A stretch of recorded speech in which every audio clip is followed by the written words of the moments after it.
Recently, I sat down with John Dinkel. John is a graduate of the University of Michigan with degrees in engineering.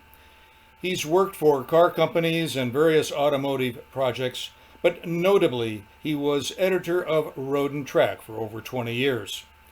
We were in his home office, and he was wearing his racing team shirt to be in the mood of things. We talked about what it's like to work for a car magazine. I'm a car enthusiast. I'd love to work for a car magazine.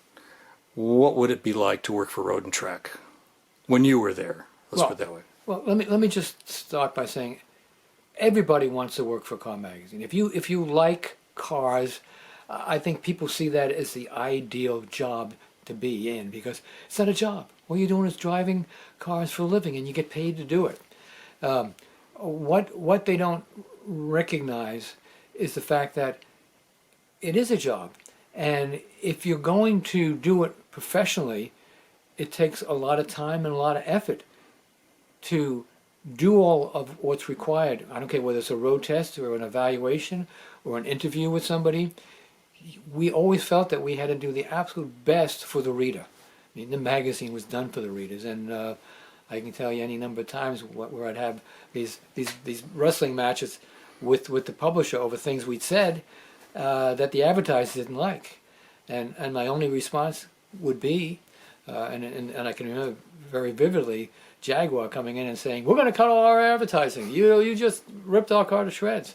And I said, "Dick, all I can tell you is the following: we're not writing for Jaguar. We're writing for our readers.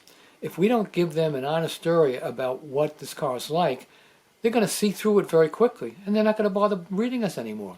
And as far as Jaguar is concerned, they may not like what we say, but I think they have to respect us for us being willing to say it, good or bad. And so I think we really had a lot of respect in the industry because of the legitimacy of what we did and the analysis work that we did with every single car. I don't care if it was a Ford Pinto or a Ferrari. It got the same attention. It didn't matter what. When I came out, there was maybe only two other people. Ron Wakefield was an engineer coming out of, interesting enough, he came out of Mineola, Texas. I came out of Mineola, New York.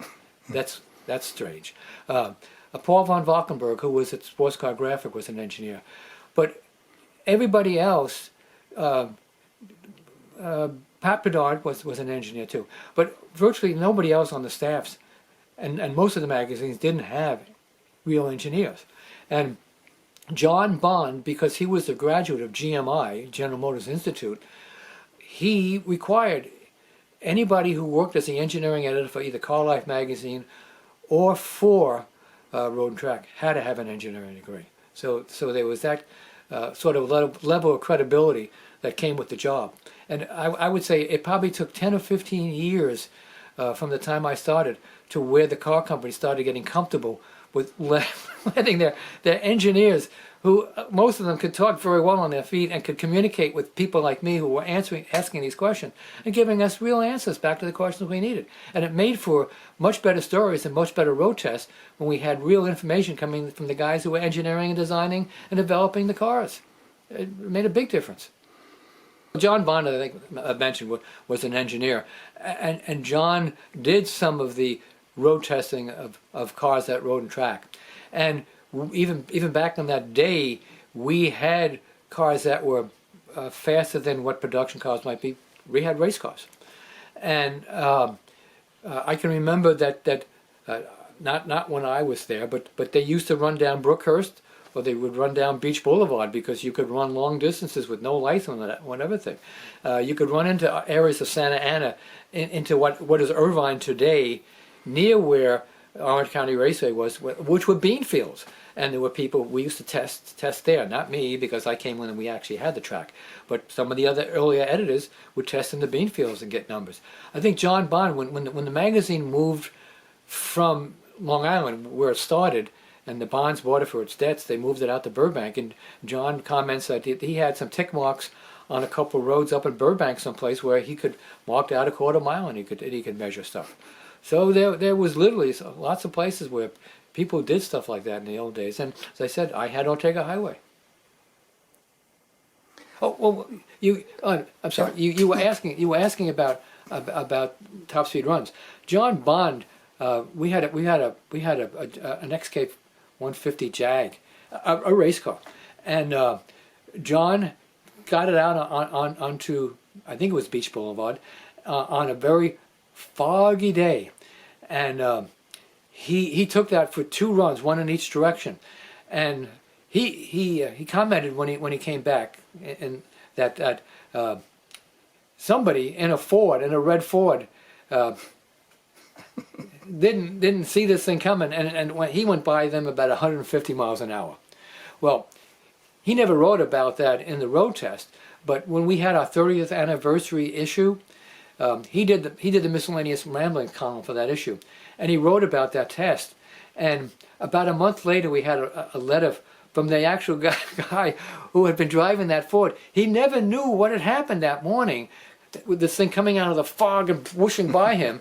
And he says, now I finally know what it was and who it was and what car that passed me by as a blur that day. And on 30 years later. 30 years later, yeah. He must have made a good impression.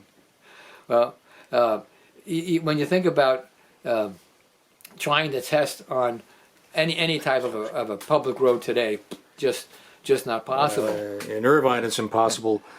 And it's improbable because the capability of cars today is such that, you know, almost anything can do 150 today, and it's the cheapest little Honda, right?